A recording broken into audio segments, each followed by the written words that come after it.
Hello and welcome to Dreaded 30s, where we share stories about our past, present, and future so you can feel a little bit better about yourself. I'm drinking caffeine after 9 p.m. and now I realize I'm sleep deprived. And I'm on the verge of no longer being thick and just being fat. I'm Gavin. I'm Justin, and thank you for listening to episode 5. We need to find some sound effect. I feel like it's almost necessary. We do. We have no reason not to have one tossed in there.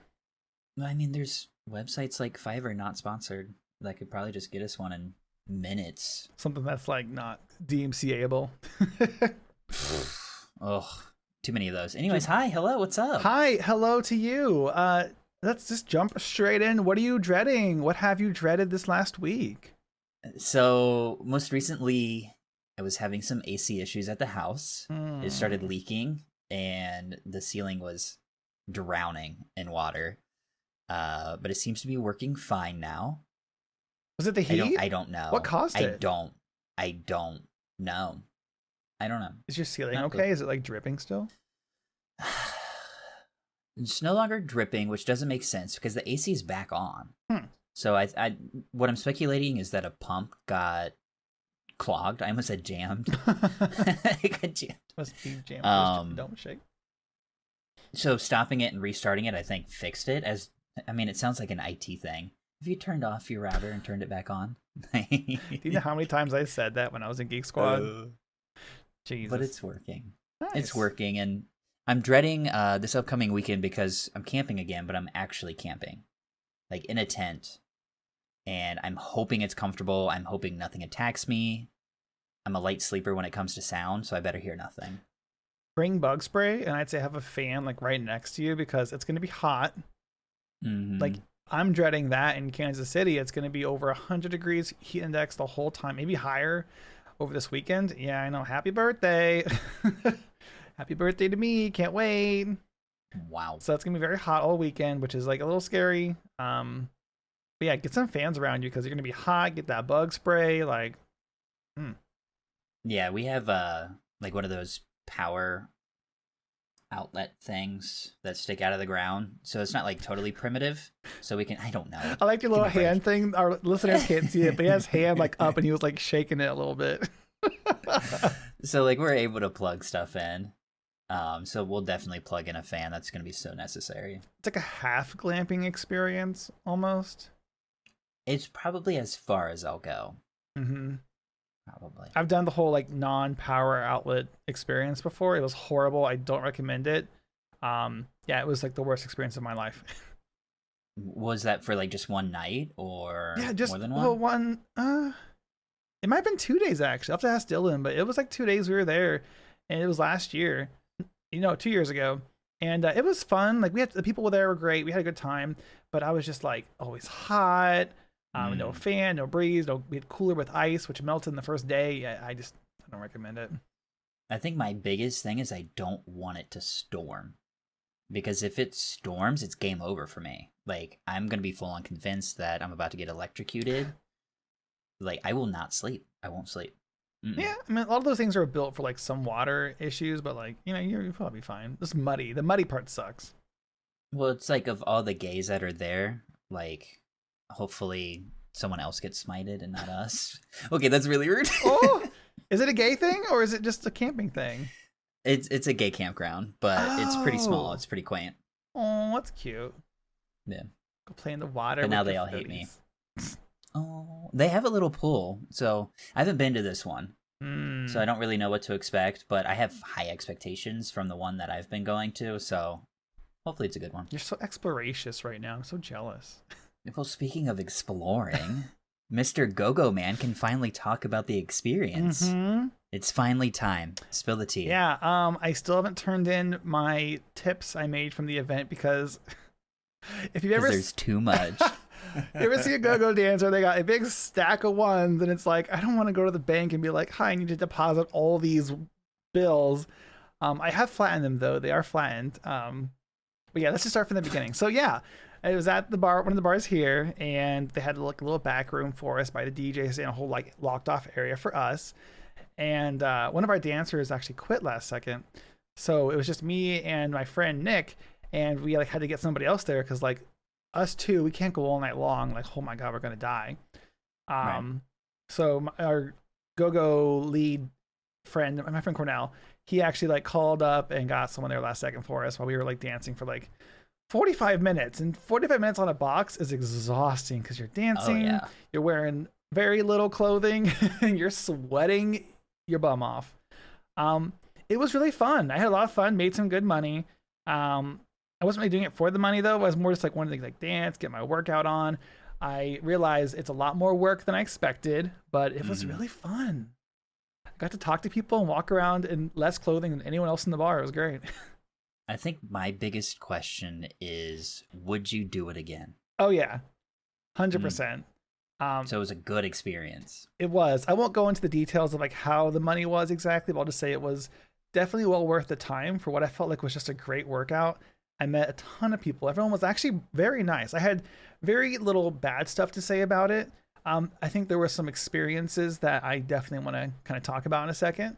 But overall, I would totally do it again. And my friend even said like, it's my first time dancing with his group and like for his team of people, and he wants to bring me back again as soon as possible. That's really cool. I mean, I think I've said it before, but just like kudos to you because it's so crazy to do that. It was a lot. There's no way. There's no way I could do that. Well, like the worst part was, well, it's not the worst part, but because I'm on Accutane, I couldn't really enjoy the benefits of being the dancers. If you're a go-go dancer at a bar, you get free drinks all night, unlimited. Like you just keep drinking, and they don't care. They give you whatever shots, drinks, whatever. But I'm on Accutane, so I can't really drink that much. So like I had like one drink, and I was like, that's all I can do. I'm not supposed to drink anymore. So that was a little sad. I don't know. I feel like I would drink, but I would be terrified of like falling over because I feel like there's countless go-go dancers that have gotten too drunk. Oh yeah, that was one issue. I think they've had before was a dancer who got wasted and kept falling off the box, and they're like, "You got to go." So he doesn't dance for him anymore. He got like let go. No man. That was one issue also on the box. Talk about falling off was it was slippery sometimes. People set their drinks there or like spill it on the box where I'm dancing. I'd be like, yeah, this is gonna be slippery the whole night now. Kick it over. I was covered in sweat and drinks and not my own. Oh. I know, it was kind of gross. But on that same note though, that's one thing I had an issue with was just sometimes, many times, men and women didn't understand consent. And that's a big topic that I would love to kind of go into. Yeah. You know, and I had to remind people about boundaries and spaces. No matter what I'm wearing or what I'm doing, you don't have immediate access or right to touch me. Unless I say you can.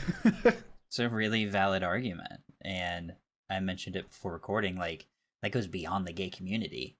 Like, just because I or whoever is wearing a certain uniform or certain clothes or lack of clothes still doesn't give you immediate consent to touch someone. And I feel like that's something I've experienced myself as well, whether it's at campgrounds or at bars, because there's many a times when it's past midnight at any bar, my shirt's coming off, and it's not to invite people to touch me. It's just, I'm probably on fire. I'm probably burning up. You're drinking, you're around a lot of people, it's stuffy, like and we have the right to take our shirts off. You don't have the right to just grab onto me when I do. True. Have you had those experiences of people like kind of invading your spaces at those campgrounds?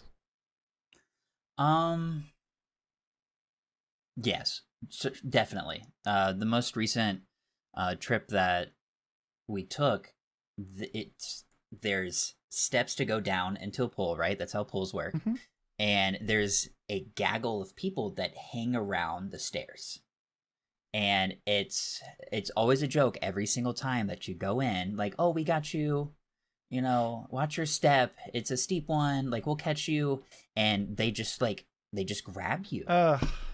Like they'll, you know, grab you by the side, grab you by the hips, whatever it may be. They'll reach for a dick every now and then.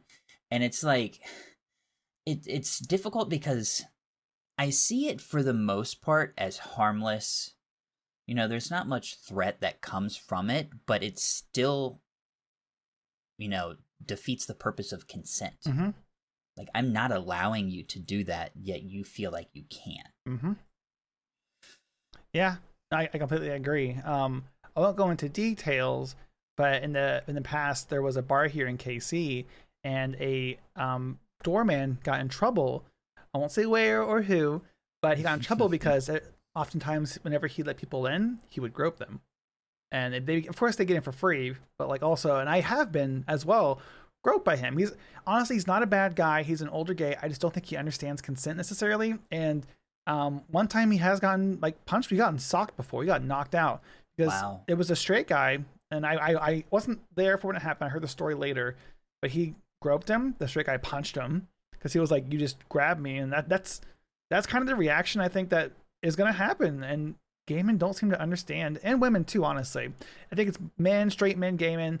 Everyone kind of struggles with the identity of consent. Assumed consent is a big thing, and it's something you have to teach from old ages. Yeah. And we don't. Yeah. I mean, teached and continued to be governed as well. Like, my example is a great one of not doing something about it doesn't prevent him from doing it another time. Mm-hmm. So it's just like he got what he wanted out of that interaction. I didn't do anything to make it have a different outcome. You didn't encourage So it he either. was to say, yeah, he's just going to do it again. Mm-hmm. Like, There's no accountability for it. Not to Yeah. go down this one story too in depth. Remember a long time ago, I went to Southern Decadence in New Orleans. I think I told you this story Yes. before. I don't know. I was walking to one of the bars with some friends, and I was like, "Hey guys, I gotta pee really bad. Like, there's a bar here. They have no cover. It's called Raw." And I was like, "Hey, it's no cover. It's kind of dark in there, but there's a bathroom. I'll be right back." So I go in there and I ask the bartender. It's very dimly lit, like dark. I can't really see who's around me very well. It's very dark. I go to him. I'm like, "Hey, I have to use the bathroom. Can I go use it, or do I need to buy a drink first?" He's like, "Yeah, go ahead. It's down that dark hallway with that dark room right there. It's right past it." I was like, "Okay, great, thanks." And I was like, "Okay, well, I'm just gonna go through this dark room with no lighting," and because I had to go really bad, so I walked through it. And oh my goodness, if you're gay, hopefully you know what a dark room is. For those who don't know, it's a room where anything goes. It's no lights, no rules. Consent is assumed the second you exist. And that was one of the first times I felt like, I don't know, gay men are being Objectified? yeah. And gay men are being taught that consent is assumed in a public setting, and that's very dangerous. And that was my experience. I had to walk through that to get to the bathroom, and I was like, I feel like I just got sexually assaulted by multiple people. Yeah, and I feel like it's situations like that, like dark rooms, there's literally no rules. So there's not any boundaries that are created, and I feel like it also blurs the line for a lot of people of what's okay outside of dark rooms. And yeah, and it's what you said of people confusing consent or completely unacknowledging such a thing. Exactly.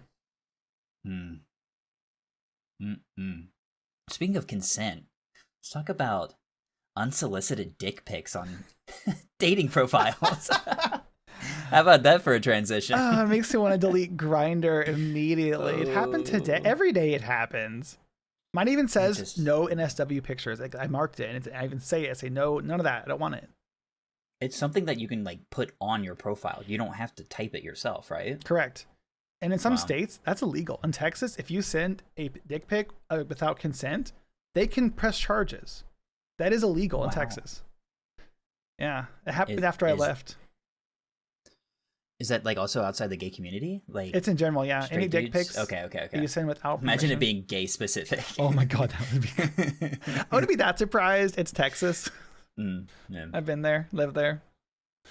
But like that aside, like I have like primarily good experiences with the dating apps. Like a lot of my former partners has been from dating apps. Emphasis on former, I guess. So are they good? But also something that I've mentioned earlier to you is like when I go to events or I'm visiting a new city for a while, I see dating apps as a good opportunity to kind of meet people in an asocial way. Like I'm really socially awkward. Contrary to what a lot of people think, I am very socially awkward. I don't believe you, but keep going. So apps are like a great opportunity to break the ice with a lot of people and say hello to people. And then, you know, once you go to the pool or once you go to the bar, you have a familiar face, someone that you can go to and talk to. So I've met a lot of great people from apps, and I'm sure you have similar experiences. Oh yeah, definitely. I would say not necessarily my core group of friends I've met over the apps. I mean, unless you call Minecraft an app, but Oh, but like I have met previous partners over the apps before. I think unfortunately none of them have worked out, and I believe you definitely, you find the love you feel you deserve. So I've definitely learned to look for that more accurately now.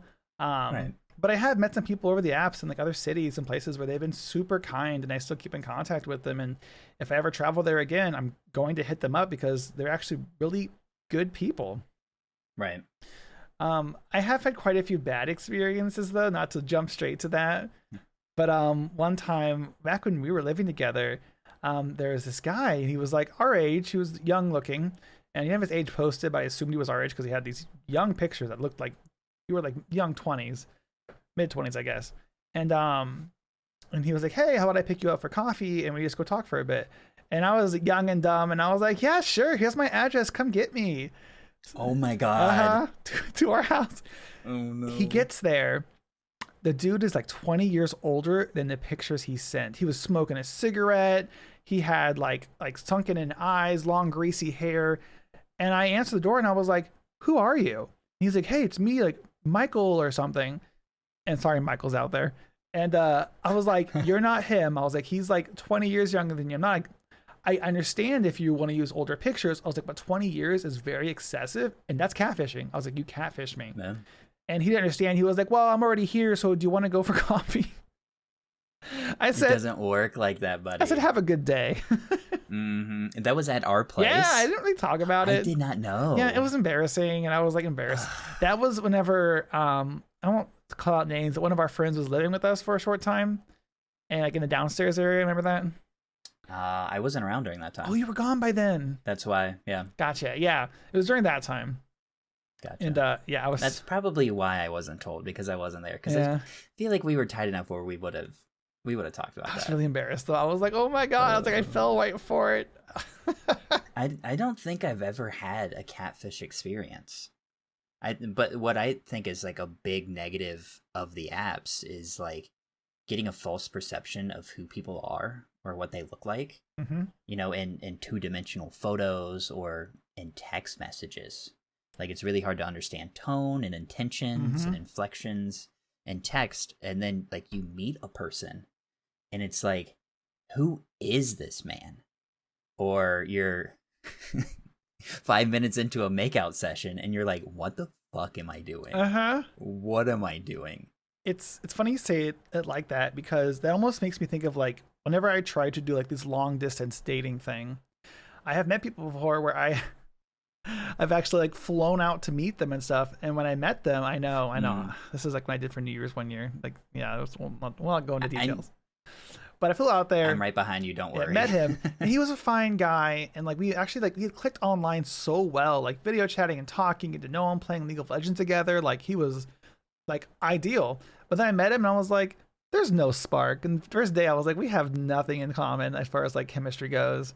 And we're still friends. We still like talk every now and then. But like I was like, I wasted a whole week flying out there just to like be disappointed because I didn't know the real him. I didn't meet the real him.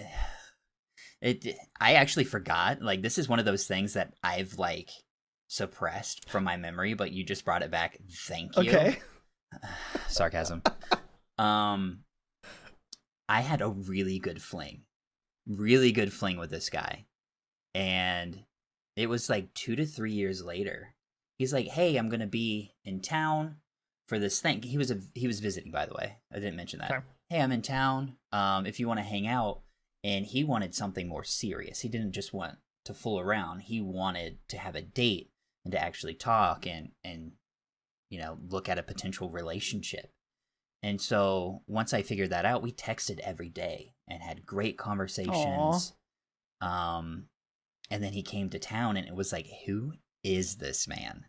Like you said, there was zero spark. I haven't seen him in 3 years, so he looks a little bit different. It was, it was to the point where I had to tell him, like, look, I know you booked a couple extra days here in town, but you need to go. And he booked a flight that day and left. Damn. And that was so hard to do. Sometimes you have to. I just I like to claim that I'm a nice guy. Mm-hmm. So like it was incredibly hard to kind of be truthful and kind of, is it rude? Kind of just honest, brutally honest. No, you're being With him. transparent. Like that was hard. Yeah. Yeah. I guess you've also actually brought something back in my mind that I'll talk about without saying names. There was one time when I did meet someone who was long distance, and it was probably the best time ever meeting someone and getting to know someone. And I kind of was the one that like turned that away as an opportunity and said I couldn't do long distance, and I still regret it to this day. It was back when I was living with Wesley, like way back when. Way back. Oh god, so long ago. As I remember, him and Sean first started dating, and this guy actually came. I drove all the way out to St. Louis to pick him up, and we hung out for like 4 or 5 days, and they were like probably the best 4 or 5 days I've ever spent with someone who I didn't actually know in person until then. And after he left, I felt bad. I was like, I don't know if I can do long distance. I'm young and dumb, and I was like, I can't do this. I look back at it, and I'm like, wow, that had a good opportunity right there. I kind of threw it away, but I've learned from that.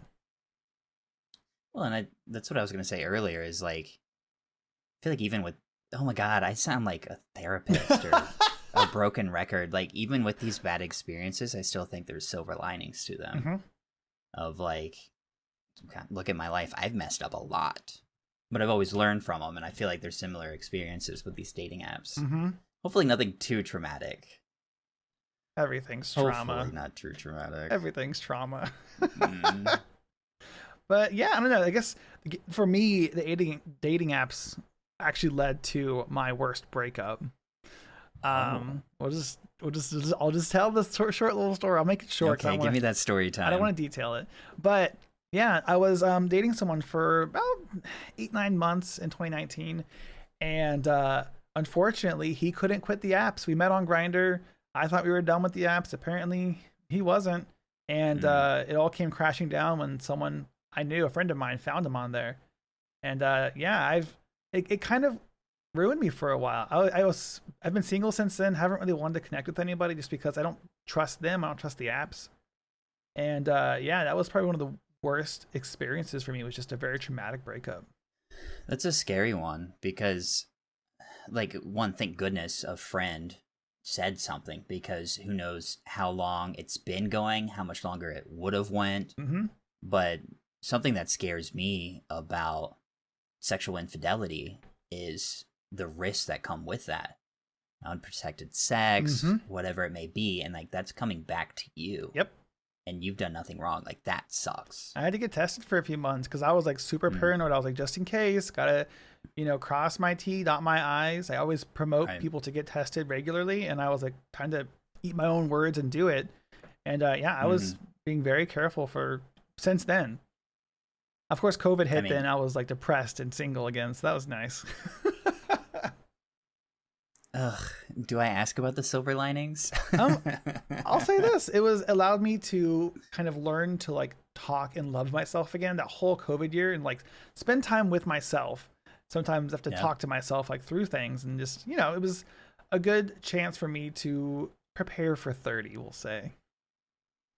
And here we are. Well, almost. We're literally days away at this point, huh? 3 days for me. Yeah. I forgot for a second. You brought it right back. How's it feel? That was last podcast. Tired. I identify as tired right now. Oh, no. I don't know if I have like a worse breakup. I've had some bad breakups, but definitely not something as... Well, I've had some traumatic ones. So you've had some trauma, girl. Yeah, I'm like beating around the bush, I guess. And one of my first really serious relationships, in all reality, I just kind of grew out of. I was really young, and I was in a relationship that was like borderline emotionally abusive. I felt like I couldn't be myself. And I felt like I was just being a version of what somebody wanted me to be. And once I started to realize that I kind of lost my identity, I recognized that I needed to get out. And because of the dynamic of the relationship and because of how dependent I became, it was incredibly hard to get out of. That's a tough situation that a lot of people face every single day. Mm-hmm. And I'm pretty fortunate to have gotten out of that. I made that sound so traumatic. Well, it was kind of traumatic. It was pretty traumatic. I remember. I heard a lot of it. Yeah. And like, I've never had the experience of like moving in with someone and having to like separate your lives at that point. Because that's a big investment that you're having to just shatter. Yeah, I've put myself in that situation a lot, and it's incredibly hard to get out of because there's a lot of kind of like interlacing between the two lives all of a sudden of, you know, financials, could be like leases if you got a place together. Dogs has always been an issue. Like it's really hard to break up with someone when you're living together. But like, holy hell, you are so resilient. You just keep going, girl. You just don't stop. Like, I just keep putting myself in situations. Oh no, I mean, you keep recovering. No. Oh no. Oh my god. Oh, yeah. Now that my face is red, why don't we take a quick break? Okay.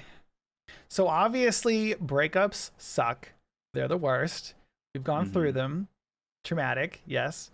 A good pre-30 coaching opportunity. Oh my god.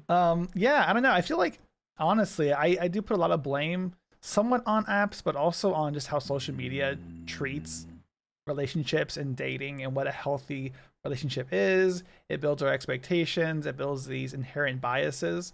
I don't know. I have a lot. I think about social media, how it affects us today. Is there a certain way that you would feel it addresses your life or affects you?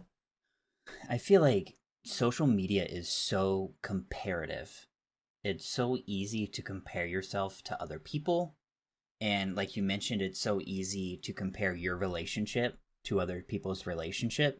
And I feel like more often than not, social media is always the highlights and the positives, especially in relationships, and not often the lowlights. So when you're going through tough times in a relationship and you see that Jack and Johnny just went to, you know, Punta Cana for a weekend and got engaged, it's like, wow, my relationship sucks. My relationship should be like this. Social media is so comparative. And similar to what we talked about last week with body image, I have a really hard time on apps like Instagram because from a statistical standpoint, there's people with so many followers and my account doesn't have that same amount. But also from an appearance perspective, it's so easy to compare yourself to other people and be like, wow, this guy has a great six pack. He has the perfect amount of body hair. The way that he dresses even is so cool. And I'm not like that. I'll never be like that. And it's really destructive. Yeah, and I completely agree. I had a similar conversation with an online Twitter friend of mine. His name's P. And he had mentioned that he feels that, you know, a lot of these Twitter personalities can be a little fake sometimes. Like, you don't see the real person they are. You're just seeing the highlights, like you said. And it's not the real core identity of who the person is. And I completely agree. I think that it creates this facade of their existence, of their happiness. And, you know, all those Facebook stories you're seeing posted of these happy couples, well, what's happening before and after the picture? Are they yelling at each other and saying, shut up and pose? Like, there's always a story before and after a picture. There definitely is. Oh my gosh. And I think it was someone did something similar like that on social media the other day of like a picture before. And it's literally just like a group of people on their phones, just like texting or checking social media. And then the actual photo, and it's all of them together, no phones, acting like they're having a great time. And it's like, really? Like, you spend 5 seconds to get this social media post, and then you're just back on your phone. It's like, are you really friends? Are you just here for the clout? Like, ugh. You know, it's kind of cringe. It's funny you say that because I feel like I have experienced a similar thing. I was at a birthday party once, and I remember everyone was kind of just on their phones for like 30, 40 minutes straight. I made a TikTok like of me just sitting there like pointing the phone around at everyone. It's like in my drafts because I was... I know I post it. I'll show you it sometime. Okay. It's pretty bad.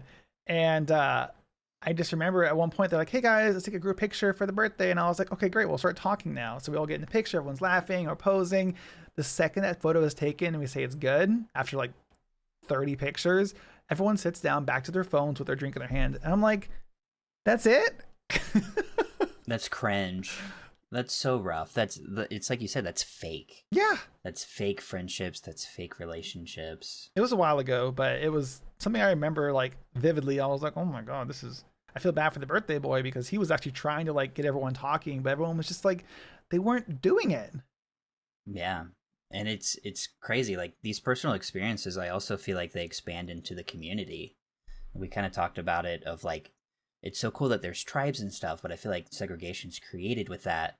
And it's so quick for a community to be dismissive of a certain person because of things like not having cool social media presence or not looking a certain way. It's incredibly frustrating. You have under 100,000 followers on Twitter. I can't talk to you. It's like, girl, it's not that deep. It doesn't mean that much. I think what I've been cringing at lately, not a lot, but a little bit, and I might get canceled for this, brace yourself. I haven't been a big fan of people getting like fan art of them. So we're talking bare Instagram models. It's all you are. And you have people drawing illustrations of you. And it's like, it almost seems like they're being, oh my God, I'm stuttering so much. I'm like so flustered. It's like they're being idolized. Just strictly based on appearance, let's be honest. Okay, I'm off my soapbox. I will say, via Twitch, I have had someone once draw a picture of my dog before. And like, I thought that was super flattering. I'll take that. I was like, you're drawing my dog. That's fine. Like, I thank you. I'd like to get some more like pictures and things put up of my dog because he's getting a little old. So like, I want to get those things memorialized. I want to get his paw like on my chest or something that everyone's gonna think I'm like a bear. I know. But like, I want my dog's paw. You want to talk about tribes? Just get a bear tattoo on you, and suddenly you're a bear. I feel like it's kind of sad how we've changed from like, matching or relating to people based off your interest. Now it's become your tribes, your height, your weight. And while it's not always available as a selection on the apps, people are very specifically looking at race and stuff. And it's like you are minimalizing your opportunity pool of friends and dating from an already small pool that we have as gay or bi or any of the LGBTQIA plus variety, that you are making your pool so small of people who could be great friends or great relationships. It's instant dismissal just based on appearance.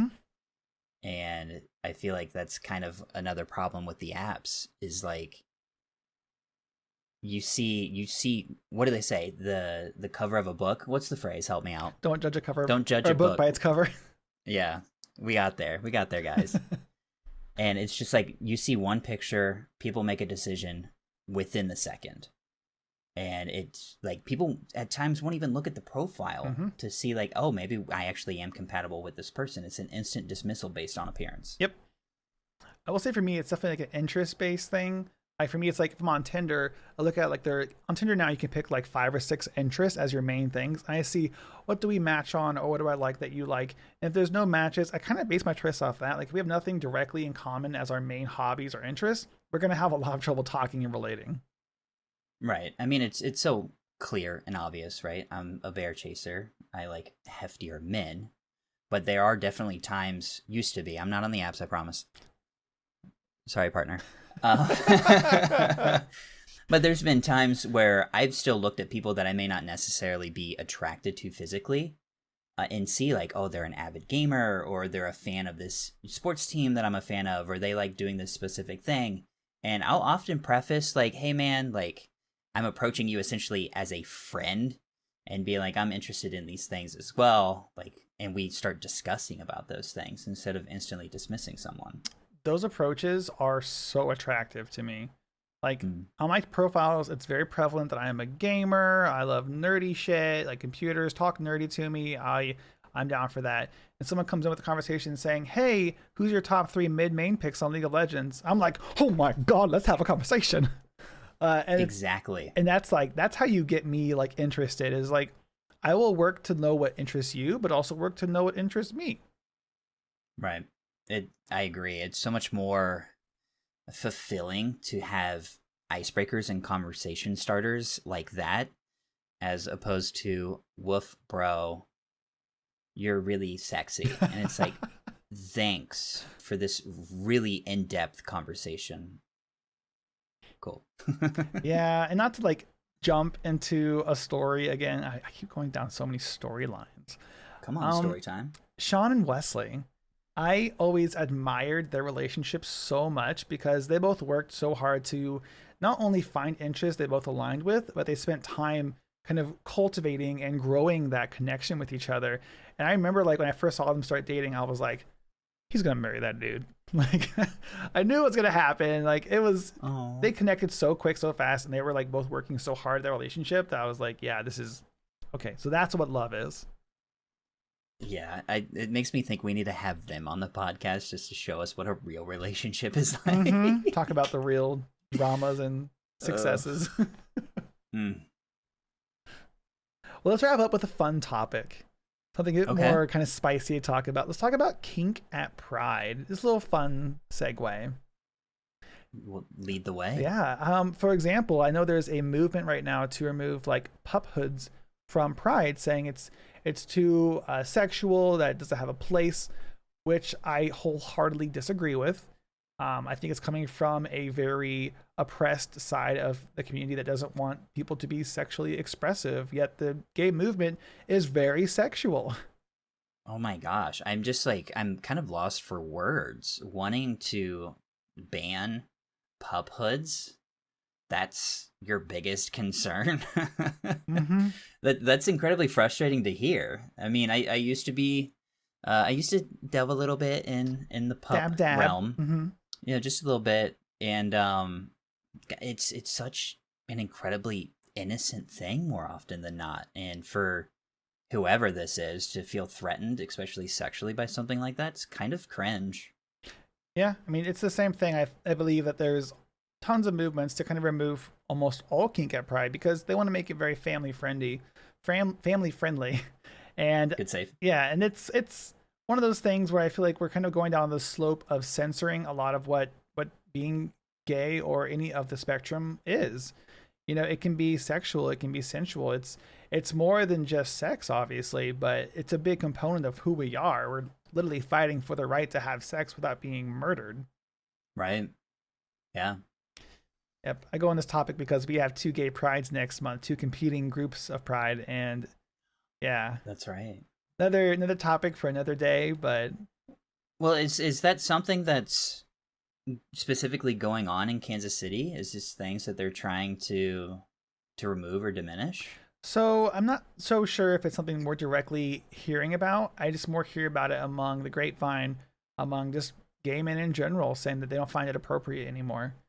And it's very sad to hear because it means that we're slowly censoring our existences, and we're no longer allowing ourselves to express ourselves, and that's kind of sad. Yeah, that was the word that I was thinking. Is a big thing for me in regards to pride has been expression, and being able to be my authentic self and express it in whatever way, shape, or form that I want to. And stuff like this just seems like it's trying to limit people's expression, which kind of defeats the purpose of pride, in my opinion. Pride isn't a peaceful protest. It's not a peaceful gathering. It shouldn't be. It was chaos. Stonewall was chaos due to the homophobia and transphobia that existed. Exactly. So yeah. What's your perspective on, like you said, family friendly? I've had an impression, and correct me if I'm wrong, or at least my belief is that there should be like a day dedicated to parents or someone that's wanting to expose youth to what pride is, where it's like in that day or in this time frame or whatever it may be, like it's a bit more family friendly to where we're not traumatizing some children with certain scenes. Sure. Do you have any input on that? So I kind of go 2 different ways. One thing that I look at is maybe there is a solution to have, part of a day or even just a section of a Pride celebration that is dedicated to families. I don't think you should, of course, take away from the pride that exists as far as what everyone else wants and enjoys. But I don't think it's wrong to have a separate experience for the youth of gay pride who want to maybe learn more about it. Why is it this way? Where did the flag come from? What were the first colors? What did they represent? And right. I think that's totally cool, actually, like either a day or even a time dedicated to that. And then saying, okay, well, at this time, be aware we are lifting the cover and we're letting gay pride be fully expressive. I actually think that'd be really cool to have some form of like an organized educational session. And if anyone listening knows of these things that go on, like please share.